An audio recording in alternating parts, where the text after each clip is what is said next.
On January 1st, 2025, a tragic incident unfolded in New Orleans, French Quarter during New Year's celebrations.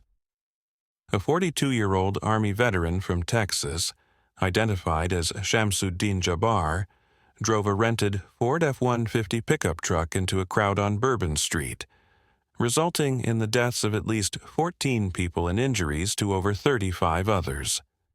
Before we start the video, if you are new on channel the first, please subscribe the channel and hit the bell icon. Thanks. Details of the attack. Vehicle ramming. Jabbar navigated around police barricades and accelerated into the dense crowd on Bourbon Street, striking numerous pedestrians over a 3-block stretch between Canal and Conti Streets.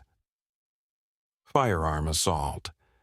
After the vehicle came to a halt, Jabbar exited and opened fire on responding police officers with an AR-10 semi-automatic rifle. A shootout ensued, during which 2 officers sustained injuries before Jabbar was fatally shot by law enforcement. ISIS affiliation.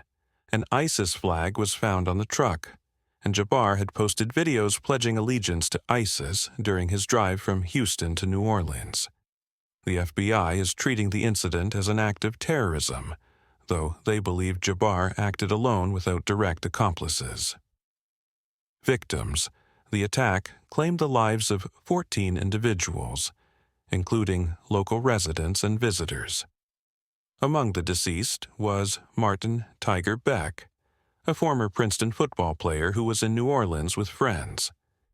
His family has publicly expressed their grief and emphasized the importance of forgiveness. Investigation and security measures. The FBI conducted an extensive review of surveillance footage and public tips, concluding that Jabbar acted independently. Prior to the attack, he had placed improvised explosive devices in the French Quarter, which were later safely defused by authorities. In response to the incident, New Orleans has heightened security measures, particularly affecting large events such as the Sugar Bowl and the upcoming Super Bowl.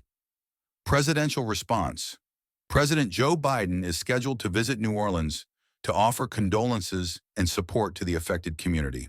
He has praised the city's resilience and called for a swift investigation into any potential connections between this and other recent attacks. Public reaction. The attack has prompted widespread grief and discussions about security, terrorism, and community resilience. Families of the victims have shared their sorrow, and there is a collective call for unity and healing in the aftermath of the tragedy. Conclusion on enhancing safety in crowded areas. The tragic loss of lives in events like the one in New Orleans underscores the critical need for improved public safety strategies. Authorities must prioritize securing large gatherings by implementing physical barriers to prevent vehicle access, enhancing surveillance systems, and deploying well-trained personnel to monitor and respond to threats swiftly. Additionally, communities should be educated on recognizing early signs of suspicious activity and reporting them to authorities promptly. By combining technology, urban planning, law enforcement readiness, and public vigilance, we can significantly reduce the risk of such devastating incidents and create safer environments for everyone.